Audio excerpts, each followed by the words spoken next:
ทั้งหน้านี่คือเขาเจ้าว่าทำพวงได้ทำพวงนี่คือเป็นประตูเมืองบดเมืองลับเล่ได้เขาเจ้าเอาตอนเช้ามานี่พาเบิ่งทำพวงเลยนี่แหละคือทำพวงบ้านมุ่งคำตำบลนาตาลดูมงคลได้มานำวันนี้เพิ่งทางใต้ได้ผู้ข่าปานทางคำปลาโซมอยู่ทั้งทึงแต่ก็ในนี่จะมีพระหลายเลยพระตะกี้ตะเก่าไว้ง่ายอยู่บริเวณถ้ำพวงบ้านม่วงคำตำบลนาตาลเข้าทางพี่ไปดูทางพุ่นได้นี่คือเป็นภาพบรรยากาศในถ้ำพวงบ้านม่วงคำในตำนานเขาเจ้าว่าหม่องนี่คือประตูเมืองลับแลได้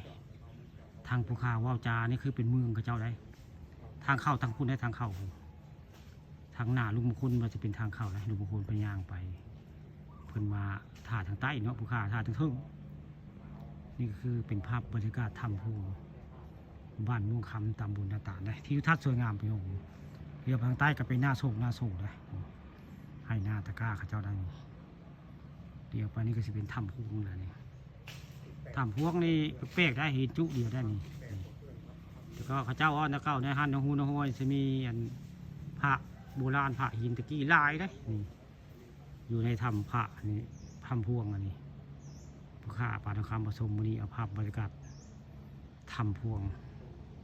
บ้านม่วงคำตำบลนาตาลมาให้เบิ่งมาชมได้ทิวทัศน์สวยงามได้ต้นไม้ร่มรื่นพี่น้องมื้อนี้ลุงอยู่ใต้น้องคืออยู่เทิงนี่พี่น้องนี่คือภาพบรรยากาศถ้ำพวงแหละนี่ตอนเช้าได้เอาภาพบรรยากาศสวยงามถ้ำพวงประตูเมืองบดเมืองลับเล